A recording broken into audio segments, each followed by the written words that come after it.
আমাদের এখানে একটা ক্যাপাসিটর ছিল, যে ক্যাপাসিটরটার দুদিকেই কন্টিনিউটি দিচ্ছিল মাল্টিমিটার যখন আমরা চেক করছিলাম। এই মুহূর্তে আমাদের এই ক্যাপাসিটরটা যখন রিমুভ করে যে আমাদের মোবাইলে আর কোনো শর্ট নেই, আমাদের ফুল শর্ট যেটা ছিল আমরা রিমুভ করতে সক্ষম হয়েছি।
আমাদের এই ফোনটি যখন ফুল শর্ট ছিল আমরা মাল্টিমিটার দিয়ে যখন চেক করছিলাম ব্যাটারি দুদিকেই কন্টিনিউটি দিচ্ছিল। আমরা জাস্ট কী করলাম আপনারা দেখলেন, আমরা চার্জিং সকেট রিমুভ করে দিয়েছি, তা সত্ত্বেও কিন্তু আমাদের বিপ পাচ্ছিল।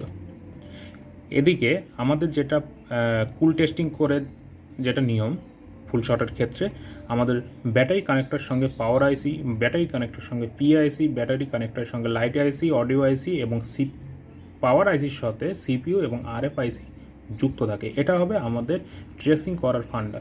তা আমাদের ব্যাটারি কানেক্টরের সঙ্গে যুক্ত রয়েছে সিপিইউ, ব্যাটারি কানেক্টরের সঙ্গে যুক্ত রয়েছে পাওয়ার আইসি, ব্যাটারি কানেক্টরের সঙ্গে যুক্ত রয়েছে আপনার চার্জিং আইসি প্লাস আপনার ইএমসি, যেটাকে আমরা ফ্ল্যাশ আইসি বলে থাকি। তা আমাদের ফার্স্ট দেখতে হয় ফুল শর্টের ক্ষেত্রে যে আমাদের যে কম্পোনেন্টগুলো অর্থাৎ যে আইসিগুলো, কোনো আইসি হিট হচ্ছে কিনা। আমরা আগে দেখে নেব যে কোনো আইসি আমাদের হিট হচ্ছে কিনা। যখন আমরা দেখব কোনো আইসি হিট হচ্ছে বা অর্থাৎ গরম হচ্ছে, সেক্ষেত্রে কিন্তু সেই আইসি আমাদের রিমুভ করতে হবে এবং চেঞ্জ করতে হবে।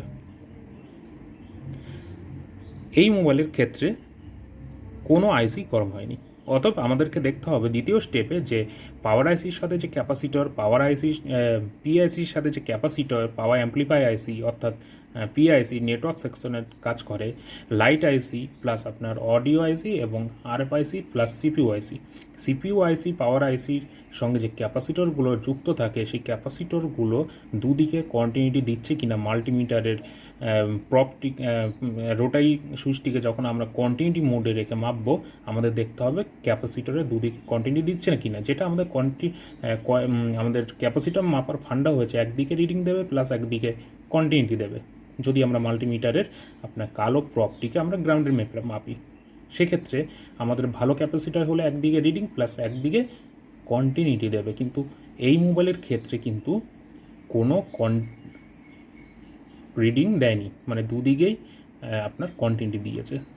আমরা যখন এখানে যখন প্রত্যেকটা ক্যাপাসিটর থেকে শুরু করে রেজিস্ট্যান্স আমরা মাপলাম, সেক্ষেত্রে দেখা গেল যে এইখানে যে একটা ক্যাপাসিটর ছিল পাওয়ার আইসির সাথে যুক্ত সরাসরি, সেই ক্যাপাসিটর কিন্তু আপনার দুদিকেই কন্টিনিউটি দিয়েছে।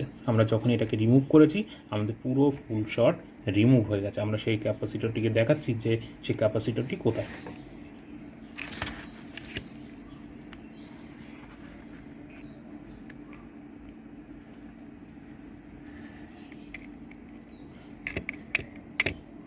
দেখুন আমাদের এই যে ক্যাপাসিটর যে দেখতে পাচ্ছেন, এই ক্যাপাসিটরটি সরাসরি পাওয়ার আইসির সাথে যুক্ত ছিল।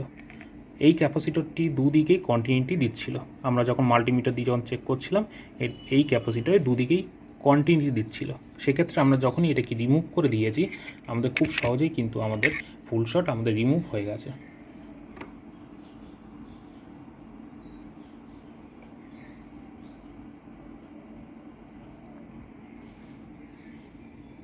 এইভাবে আপনাদের কাছে যদি স্যামসাং GT-S5312 মডেলের যদি কখনো ফোন আসে, অবশ্যই আপনারা প্রথমে টেস্টিং করবেন যে কোনো আইসি হিট হচ্ছে কিনা। দ্বিতীয় স্টেপ আপনারা টেস্টিং করবেন যে কোনো ক্যাপাসিটর দুদিকে কন্টিনিউটি দিচ্ছে কিনা মাল্টিমিটারে ক্লোটাই সুইচটিকে কন্টিনিউটি ডায়োড মোডে রেখে মাপলে, সেক্ষেত্রে আপনি সেই ক্যাপাসিটরটিকে রিমুভ করে দেবেন।